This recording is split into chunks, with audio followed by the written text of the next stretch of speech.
Folks, today I am joined by, at least as far as I'm concerned, one of the most important actors of my lifetime. You know him from films such as Good Will Hunting, The Bourne Identity, Ocean's 11, and more. Ladies and gentlemen, it is Oscar winner Matt Damon. How are you today, sir? Hey Eric, how you doing? I'm giddy, man. I got to be honest with you. It's a real thrill to talk to you, especially about this awesome film. Congrats on Stillwater, which I loved. In fact, my favorite part of it was the wonderful dynamic between Bill and Maya, which I thought was the heart of the film. How did you go about building that obvious chemistry with the actress, despite both the language and age barrier? And was the scene-stealing nature of that relationship baked into the script, or something that developed as you guys filmed? Well, thanks, man. Great question. She's amazing. She's amazing. She's amazing. I'm calling her. She's like the Meryl Streep of 9-year-olds. That's dead on, mate. She's amazing. I couldn't believe it. As are you, but the connection between the two of you is the heart of the film for me. Yeah, and after the first day that she shot, Tom McCarthy, the director, and I sat down and just went, okay, like, this kid is pitching a no-hitter. Like, how do we make sure nobody gets in her way? Like, we got to get really serious about making sure that this is fun for her, like that it continues to be playful and fun. Because if we keep it like the minute it turns into work, there are a few ways we can screw it up. We can exhaust her, and then it becomes work, or people can get in her ear, which sometimes happens with children. They have, the aunt or uncle who goes, you should do this face, and you should, you know what I mean? And they start giving acting lessons to the 8-year-old. And so is this something that was in the script, though? Were you guys aware of sort of the way in which this relationship would bear itself to the front of this film? Okay. Yeah, for the film to work, this relationship has to work. It's about him having the relationship with this little girl that he couldn't have with his own daughter. Right. Yeah. And so that was a real central theme. And we knew there's always a crapshoot, right? Because so how did you guys go about building the chemistry between you two, despite the 40-year age gap and language barrier and all that? Did you spend time with her off set? How did that work out? Because clearly you guys have bonded beyond the point of like punch in and punch out. Yeah, well, there was a guy who we hired named Marco, who was like an acting coach and translator for her, and he was very good, kind of keeping like theater games, kind of keeping it really light and fun for her. And she, to be fair, is a natural. Yeah, she's a true natural. Like, and sometimes you get that with a kid. You just so I don't spend my entire chance talking to Matt Damon and use it to talk about a 9-year-old girl. Let me ask you about yourself, sir. What's more challenging and/or rewarding for you as an actor? Bringing someone larger to life like Jason Bourne or Tom Ripley to life, or playing someone almost aggressively real like Bill? And how are those two things different when it comes to your process? Yeah, Bill, there's a lot of detail in this performance that I'm really happy with. And that's really, that's the rush for me, is playing a real guy. The Bourne movies are really fun. I love, but it's a different thing. It's like well, that's why I ask. Yeah. Yeah, it's a different thing. I love making all these different types of movies. Like I don't, I'll kind of do anything. Like, I just love this job.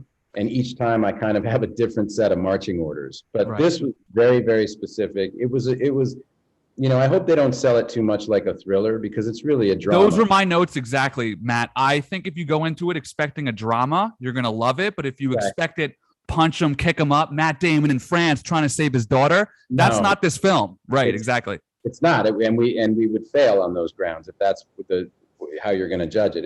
It has a couple of those thriller elements that drive the plot, but it's really a drama. And that required a certain level of specificity, about this roughneck that I was playing, and going down to Oklahoma and meeting those guys, and that entire look. It was like building the physical side of it, and then the internal side of it, making that feel very real. I loved it. You lead me right into my next point. Did you personally learn anything from either the perspective of Bill or the perspective of the French characters that you'll carry with you in your real life? And how common of an occurrence is it in acting where you learn from your character and it affects the way that you are as a person? Well, I think you have to understand why your character does what they do. You have to have empathy for your character, right? And look, Bill is somebody that I probably wouldn't agree with politically about things. You know what I mean? But that's not, going down there talking to those guys, the guys I talk to view their politics as a kind of a binary proposition. It's like, if you're from Oklahoma and you work in the oil fields, you're going to vote red down the ticket. Like, right. I am going to put food on my table for my family, right? And it's like, seeing through that lens, I totally understand why Bill Baker does what he does. And right. So at any rate, so I think you have to come from a place of empathy. And every time I go and I'll do research trips like that, I always come back feeling like the stuff that binds us is so much more, than the stuff. Do you seek out roles like that now?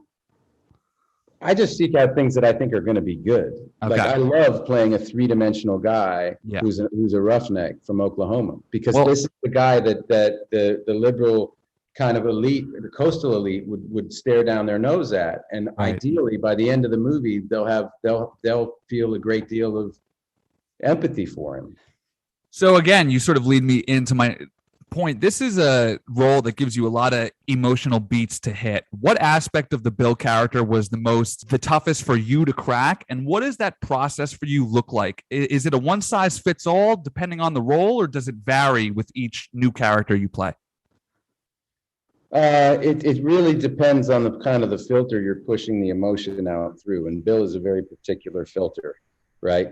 That look is very important. To all of that came from the Roughnecks, like from the jeans I was wearing with the fire retardant on them to the goatee and the glasses and the hat and all of that stuff. It's almost like a uniform, right? And the extra, I put weight on, but only not. I didn't weigh myself, but I was looking in the mirror. Those guys, all the guys I met, particularly the ones my age, very kind of beefy. They're strong as hell. Like, that job requires a lot of physical strength. And Tom wanted the sense that there was violence right underneath the surface, it's always there. It's there in the way he walks. It's there in the way, in one scene I grab a pen from somebody who's, and it's a little flash and you're like, oh shit, okay, I see what they're talking about when they say this guy could be violent. Like, you know what I mean? So for sure. And you bring up a point about your weight. That's kind of a fun thing that I want to ask. I'm going to save that for the end. I want to really just focus on Bill because I thought you were just incredible in this role, Matt. Totally lost you in it. This is a film about both doing things for the first time. Bill is thrown into a world he doesn't know, and second chances.